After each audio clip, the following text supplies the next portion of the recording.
guys. Vlog and the vlog will find you. So for today's video, my birthday ay si...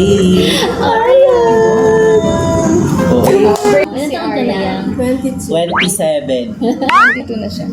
That's great. Wala pa kami Sabi, nakabot na pa ng 27. Hello! Uy, 22. Uy, mag-play Philips Priya, Sir God. Hallelujah. Amen. Yes. Happy Wala pa. birthday. Mamaya na eh. Okay na nag-birthday. May ano ko nga yung luha. Thank you, kuya. Mamaya ka sa akin. Uy, no. Ayan, birthday. Birthday ka pa talaga, wala nang pera. Wala ka na. Ang wish ko ay sana di kaya. maging masaya lahat ng taong mahal ko. At malusog na pangangatawan. Ano yung malusog? Sana hindi ako magkaroon ng dementia. Nandito. Maging successful kami at aming pamilya. Gulat ako. Pa namin aming mga pangarap na Ano ba magkakasama pangarap kami. mo? Ang pangarap nila ay sa kanila na yun. Sana makamove on na. Pakita mo saan? First weekend. Ayan, doon sila pang ay-ay. Doon nila pang ay-ay. Tapos ito. O, teka na.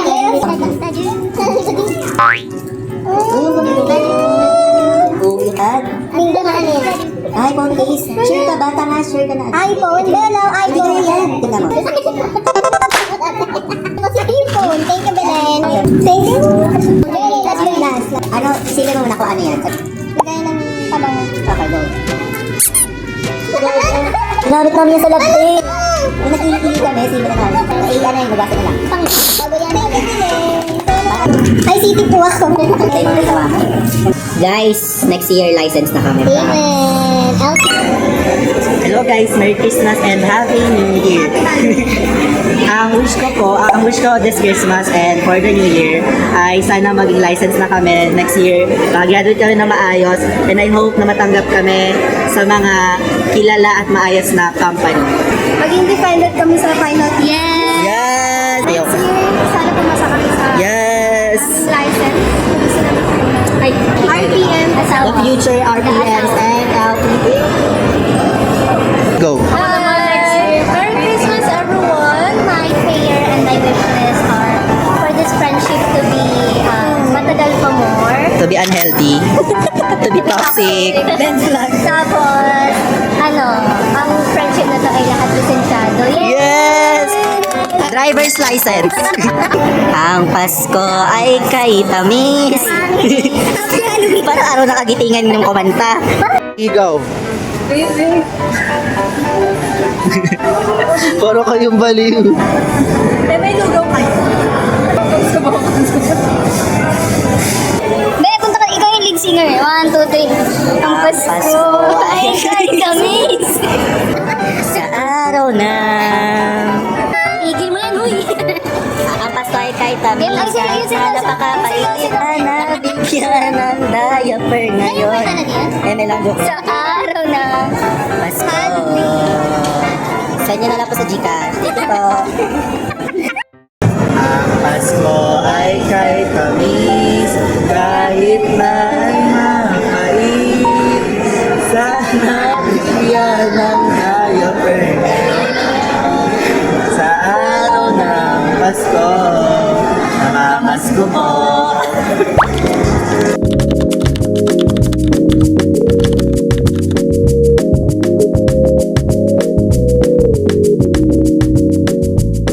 Hello everyone, nandito po kami sa Starbucks and we are celebrating our achievements! Yeah! Hi Hello guys! So we're currently here at Ahiraya, Tagaytay. So meron po kami dito mga kape namin. Starbucks. Yan. And we also have here our donut na mahaba. So guys, may idea na po ba kayo? Sige. At birthday ni Arian ngayon. Yes! Birthday to you. Happy birthday to you. Happy birthday! Happy birthday. Happy birthday to you. Thank you po. Okay, anong gagawin natin ngayon ninyo? Okay, bago pa mag-away ang lahat, papaliwanag ko na kung ano nga ba ang aming gagawin. So, may cake kami dito, and ang ay, doon na tunak. Ayun, so ayun nga, meron kami mga flags here na ilalagay namin sa donut. At ang una naming flag na ilalagay is thankful for, una. Pangalawa is yung mga achievements na na-achieve namin, malamang. Tapos, yung next is yung prayers namin for the year 2026. So, I'm thankful for sa buhay na binigay ni Lord sa sarili ko kasi I still showed up para sa sarili ko and para sa iba. And thankful din ako para kay Lord kasi hindi niya ako iniwan. Yan lang. Yay!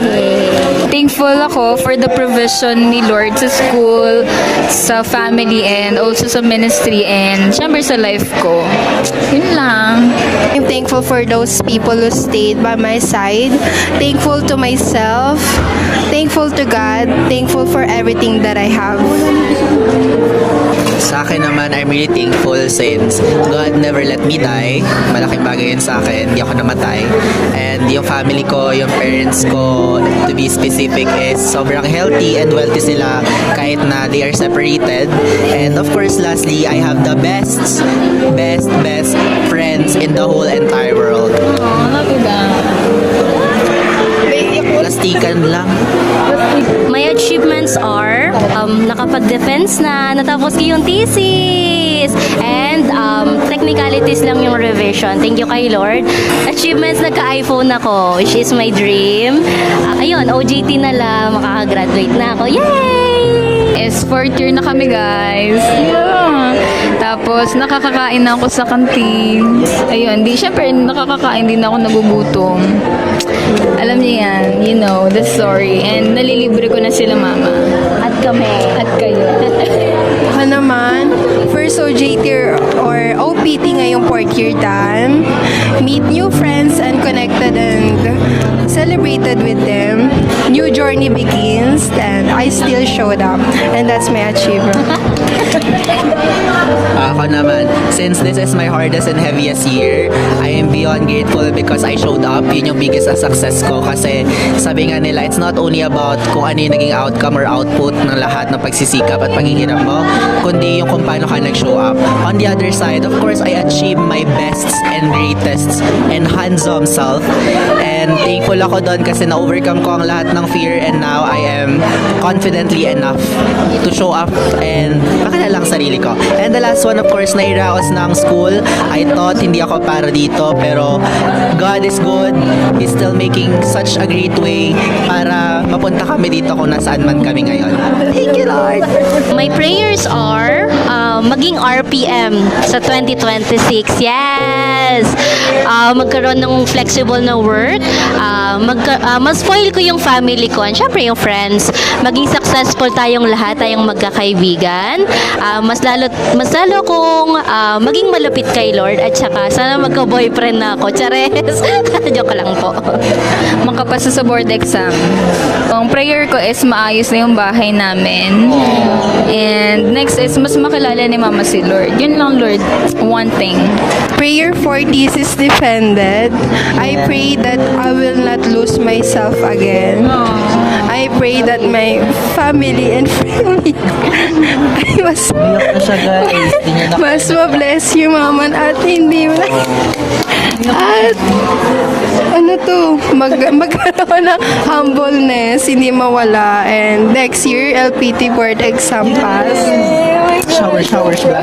Of course, tulad nga ng wish ng lahat, I wish na makuha na namin ang aming lisensya, RPM and LPT QT, manifesting. Also, sana 2026 will be a good year for all of us. Best life, best health, best opportunities. Sana makabuntis na ako, joke lang. And the last one, of course, be the best son of God. Thank you. And ang masasabi ko sa future self ko na kung ano man ang mangyari, hayaan. Maging matibay ka at lagi kang manalangin sa Panginoon at huwag mawala yung pagmamahal mo sa sarili. Sana maging maganda yung 2026 mo and hindi ka sumuko. Always remember that God is always with you. yun lang, laban lang sa buhay. Kagaya pa rin ang ginagawa mo self. Like, lagi ka lang magta-trust kay Lord ng 100% kasi Okay, ang message ko naman for my future self ba? For my future self, just keep going, keep showing up, kaya mo yan. I know that you are in the right path. Basta magtiwala ka lang, keep hoping, keep faith, keep your faith, and surrender it all to the Lord. Happy birthday, Aryan! Sa aming teacher, LPT Girly, wish you all the best. Sana makahanap ka ng lalaking magmamahal sa'yo ng tunay. pangarap mo na. Bakit? Okay na yun. Kasama yun sa buhay. At maging successful ka sa buhay. And sana mas spoil mo yung family mo. Sana mas mahabang buhay kila tita, kila sa papa mo, kay dito, pati sa mga kuya mo. Laging mag-iingat yung provision ni Lord, blessing ni Lord. Mag-iingat kung saan man sila pumunta, pati ikaw. Tsaka maging blessing ka sa mga estudyante mo. Thank you sa pagiging, natuwa nga sa'yo si mama kasi sabi niya, ayan, ayan, yes, happy birthday, love you, mahal ka namin. Simula grade 9. I'm so proud of you kung sino yung naging ikaw na ngayon. Bakit? Ano ba siya dati? Ano siya eh? Ipis. Ayun, ikaw ay isa ng ganap na tao.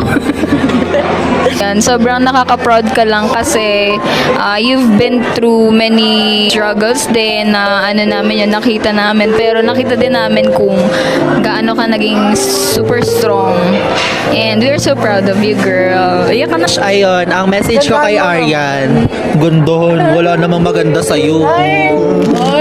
Joke lang, sinabi ko na to sa kanila, pero I think ito yung message ko, hindi lang para kay Aryan, kundi para sa circle ko. Thank you so much guys for being my heart and soul sa mga panahon na, alam mo yung, syempre hiwalay naman, alam mo naman yung family status ko, pero kayo yung nagsisilbi kong foundation. Totoo yun, legit. On those moment po na sobrang anxious ako, sobrang depressed ako, si Lord lang yung kinakapitan ko at wala akong masabihan. Sila yung nagsisilbi kong listener, and never nila ako in-invalidate sa kung ano man yung nararamdaman ko. And I'm beyond grateful kasi ngayon mas okay na ako, praise God, and I hope na yung blessing na napunta sa akin mapupunta din sa kanila. And happy birthday Aryan, sana mas maging masikip ka, sana mas maging maganda ka, sana mas maging matalino ka, malasa at masarap, at higit sa lahat, sana bigyan mo kayo 1,000. Ay! 1,000! 1,000! Ano message mo sa sarili mo dahil ngayong year wala kang ginawang ayos? Recommendation na tayo. Policy makers. Ang self-message ko, proud ako sa iyo, Aryan, kasi naging strong ka.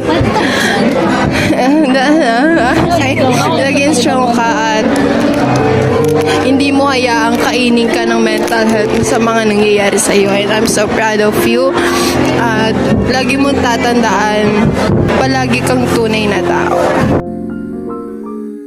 Huwag kang matakot, di mo pa alam, nandito lang ako sa iyong tabi.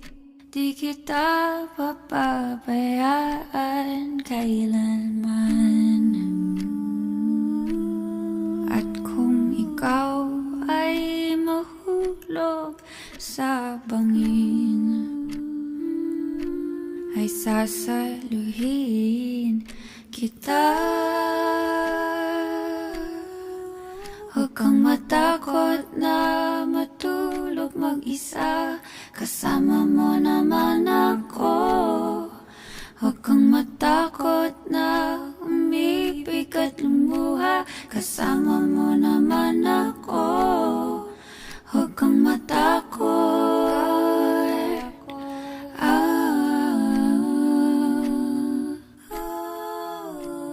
Huwag kang matakot, dahil ang buhay mo'y walang katapusan.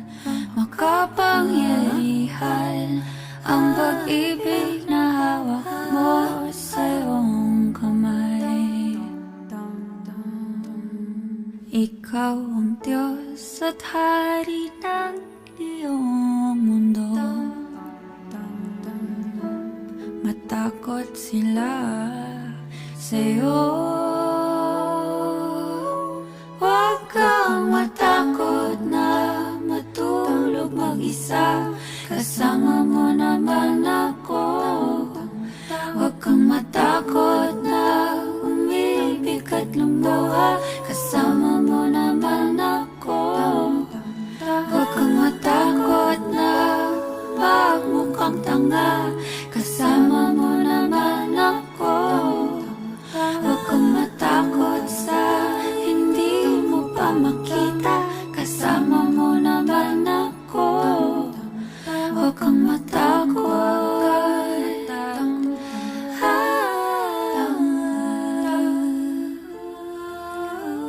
Huwag kang matakot, di mo ba alam, nandito lang ako.